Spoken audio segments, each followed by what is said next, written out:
Fernando Alonso might think F1 in its current guise is predictable, and it's hard not to agree at times, but with the top 4 drivers covered by just 0.232s, and one of them electing to start on the softest tyre compound, Sunday's Canadian Grand Prix holds great promise.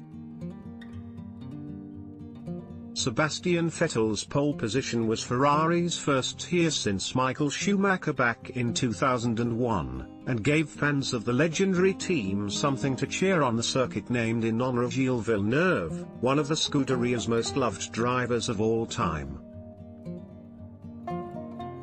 Vettel struggled on Friday, damaging his car's steering when he brushed a wall in first practice, and then failing to find its sweet spot in the second. But he reported a better feel immediately in final practice on Saturday morning, and made the most of that to set the fastest time in the first qualifying session, and then dominate the third with a new unofficial track record of 1m10.764s. "I was very happy with the last qualifying session," the German said, "and very happy with my first lap.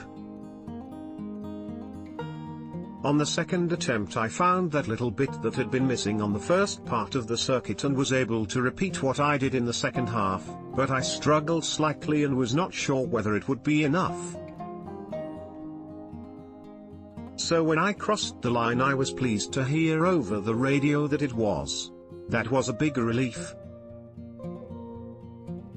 I had the confidence to play around and extract more from the car, whereas yesterday I was not really in charge, I was more of a passenger. Today felt a lot more natural." Verstappen on charm offensive after headbutt threat to reporters. His sole problem was having to abort a fast lap at the end of the second qualifying session, due to slow-moving traffic in the final sector.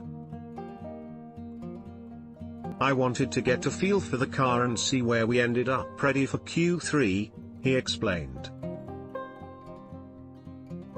But on the back straight there were 3 cars, each doing a maximum of 100 km/h. Maybe they had not been told that I was coming, as they were looking to try and get ready for their own flying laps.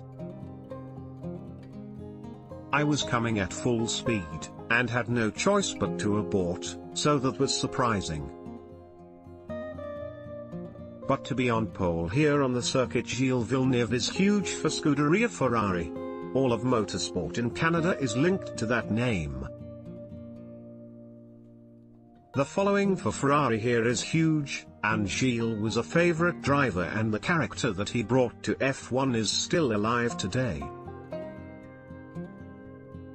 He left a heritage for people who fell in love with F1 then, and which is enjoyed by their kids and grandchildren today.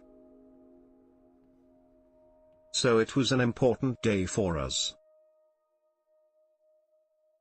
Vettel produced an unofficial lap record with his second flying lap. Getty, I'm not a bookmaker, but would say our chances tomorrow are good.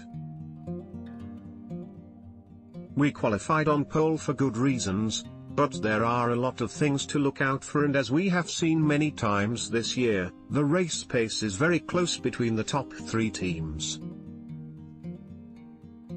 But for sure, if you start on pole you want to win. Especially as it is the 40th anniversary of Villeneuve's maiden victory here, for the prancing horse in 1978. Once again, Valtteri Bottas proved to be Mercedes' faster driver, albeit by a small margin.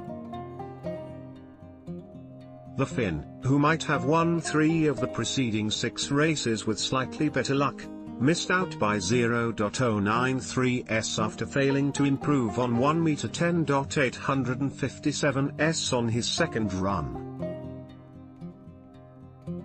Today was the first time we used the hypersofts, he said, and we were still learning with them.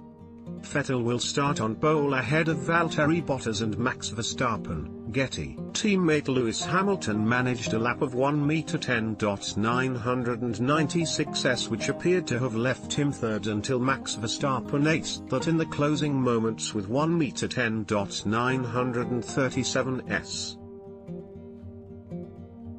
The Dutch prodigy denied that he had been motivated to push really hard after the controversy on Thursday when he threatened to headbutt the next questioner, wishing to know why he has crashed so much this season. Defined by unfulfilled promises, Alonso now stands at a crossroads. Yesterday and today we had good pace and were able to push hard, he said. But I am always motivated to push.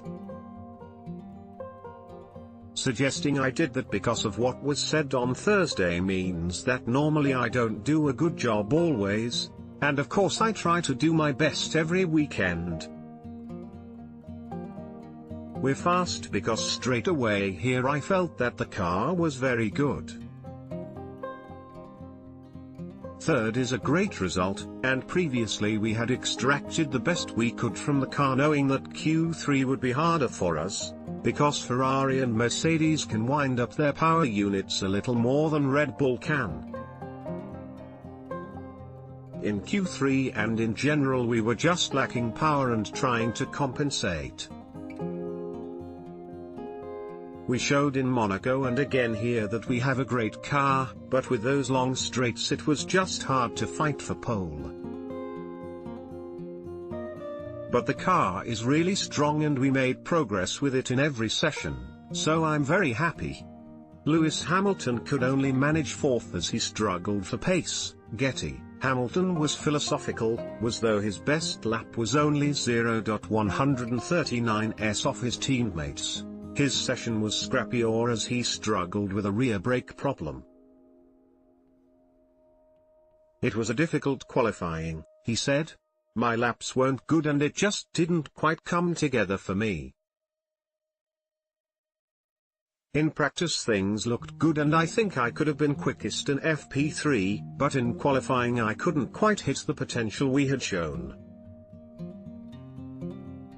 I don't think today's performance has got anything to do with the older engine. Sebastian simply did a better job when it counted in Q3.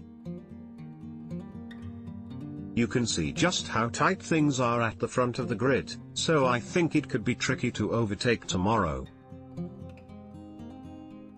Sure, it'll be tough to win from fourth here, but nothing is impossible. I'll dig deep tonight. My focus now is on tomorrow. The unpredictability on race day will lie partly in Red Bull's decision to run the Pirelli Hypersoft tyres in Q2, which means Verstappen and sixth fastest Daniel Ricciardo must start the race on them. Vettel, like Bottas, Hamilton and fifth fastest Kimi Raikkonen in the second Ferrari, will start on the less grippy but more durable Ultrasofts. All four believe that it is the optimum race tyre, but Red Bull, who are usually closer on race pace, believe the Hypersofts could be an ace up their sleeve. Verstappen, who really could use a win right now, said simply, "We think it's a good tyre for us, so we'll see what happens tomorrow."